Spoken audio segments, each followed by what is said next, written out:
समस्या तुमच्या, बातमी आमची. क्षितिज पर्व न्यूज सदैव आपल्यासोबत. सर्वप्रथम जे सगळे लोक ज्यांनी मला मनापासून हार्दिक शुभेच्छा माझ्या वाढदिवसाच्या दिल्या, त्या सगळ्यांचा मी मनापासून पहिल्यांदा आभार मानतो. आणि आपण सगळे साक्षीदार आहात. गेल्या 4-5 दिवसापासून अजून उद्याचाही दिवस आहे. हा सप्ताह खऱ्या अर्थानं आपण एक चांगल्या पद्धतीनं वाढदिवस मी घरगुती साजरा करू शकलो असतो, कुठेतरी हिल स्टेशनला जाऊ शकलो असतो. पण 40 वर्ष झाली तुम्हाला सगळ्यांना माहिती आहे की माझं घर फक्त मी माझा समाज नाही मांडलं, पण पूर्ण समाज माझं मी घर मांडलं. या माध्यमातून मी प्रत्येकाशी असा अटॅच झालो आणि ते सगळं प्रेम मी अजातशत्रूदम गर्वाने अभिमानानं सांगेन की मी अजातशत्रू आहे. मला कुठल्या आज तुम्ही अनेक पक्षाची लोकं या ठिकाणी बघितलीत, अनेक त्या ठिकाणी संस्था बघितल्या. कुठलंही राजकारण मी भारतीय जनता पार्टीचं आहे म्हणून कोणी आलेलं असं तुम्हाला कधी दिसलं असं मला वाटत नाही. आणि हीच माझी अचिव्हमेंट आहे की गेल्या 40 वर्षात माझ्यावर प्रामाणिकपणे सगळ्यांनी प्रेम केलं. आणि मी काय दिलं त्यांना? उलट ते सगळे माझ्याबरोबर आत्तापर्यंत संघर्ष करत आले. 40 वर्ष तुम्ही बघितलं, आत्ता या 10 वर्षात भारतीय जनता पार्टीचा आदरणीय नरेंद्र मोदींचे पंतप्रधान होतात, बदलजी तेव्हा झाले. पण एक 6 वर्षासाठी लाल किल्ल्यावर त्यांनी झेंडा फडकवला. कारण आमच्या अनेक वर्ष संघर्षामध्ये गेली.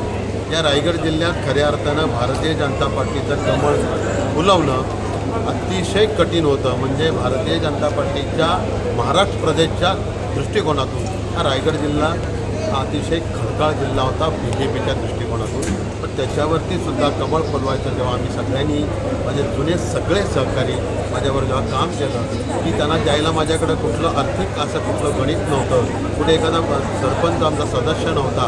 पण हळूहळू एक करता करा सदस्य, सरपंच, उपसरपंच, नगरपालिकेमध्ये उपनगराध्यक्ष, नगरपालिकेमध्ये नगराध्यक्ष, झेडपीच्या सदस्यांपर्यंत आम्ही पोहोचलो. त्याच्यात तुम्ही सगळे साक्षीदार आहात. आणि हे सगळं करत असताना हा जो आता सप्त्याचा हा कार्यक्रम 7 दिवस हा आपण सगळे बघतात, आपण उपस्थित होतात. एकही असं क्षेत्र मी सोडलं नाही. मित्रांनी प्रत्येक वेळा सांगितलं अगदी आपल्या मातृशक्तीसाठी आम्हाला काहीतरी करायचं असेल, त्यांच्या आरोग्य शिबिरासाठी आरोग्यासाठी काही करायचं असेल, आम्हाला स्टुडंटसाठी शाळेतल्या विद्यार्थ्यांसाठी काही करायचं असेल, आमचे ज्येष्ठ त्यांनी भरभरून आशीर्वाद आम्हाला आत्तापर्यंत केले, त्यांच्यासाठी आम्हाला जे जे करायचं आहे ते तुम्ही सगळं बघितलं आम्ही त्या ठिकाणी केलं. त्या ठिकाणी संतुलन या पृथ्वीचं, या पर्यावरणाचं आपल्याला राखलं गेलं पाहिजे, त्याचं भान ठेवलं. मी भाग्यवान आहे की 5 जूनला जागतिक पर्यावरण दिन त्याच मुहूर्तावरती आला. आणि त्याच्यामध्ये आम्ही सरकारी ऑफिसमध्ये, RTOच्या ऑफिसमध्ये त्या ठिकाणी आम्ही वृक्षारोपण केलं.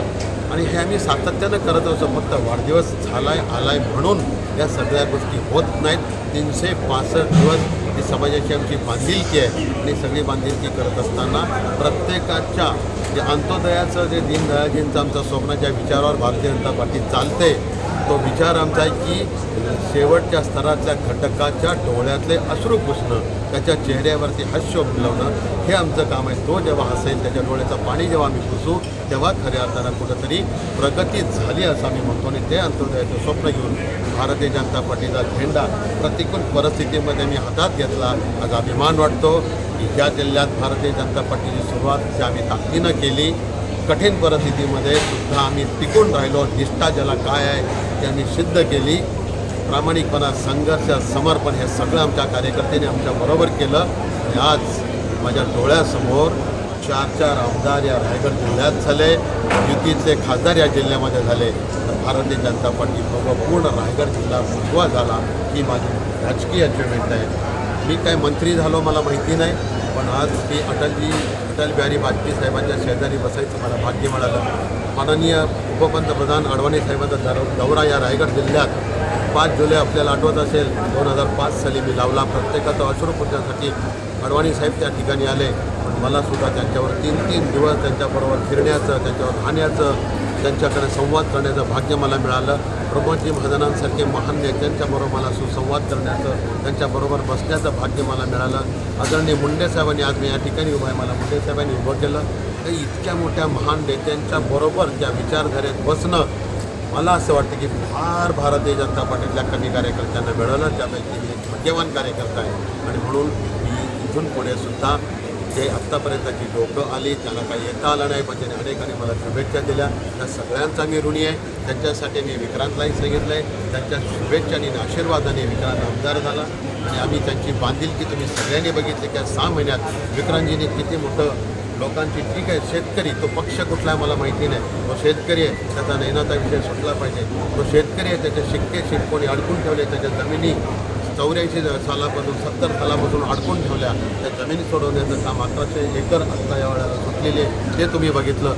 सामान्य आमचे लोक इथं आली, त्यांना लॉटरी तिथं घर एक आयुष्याचं स्वप्न होतं, ते स्वप्न पुरं करायला 74 लाख घराच्या 300 फुटाच्या घराच्या किमती एवढ्या भारीच्या किमतीच्या गरिबाला परवडत नव्हत्या.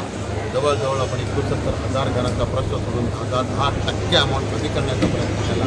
त्या ठिकाणी आपण रिडेव्हलपमेंट होते, लाखो लोकांचे ते विषय होते की रिडेव्हलपमेंट नशीब पडली होती. सिडकोचा उलटा निर्णय झाला होता की बंगले असेल तिथं पुन्हा बंगले बाळा.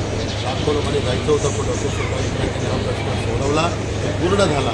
आणि त्याच्यानंतर तुम्ही आता रजिस्ट्रेशनचा विषय होतं, गोरगरिबांनी विठुंबा सुखवर परिसरामध्ये घरं घेतली, त्याचं रजिस्ट्रेशन अडकले. लाखो लोकांनी पैसे अडकून त्यांनाही आत्महत्या करायची वेळ आली. तो सुद्धा विषय विधानसभेच्या माध्यमातून सुटला.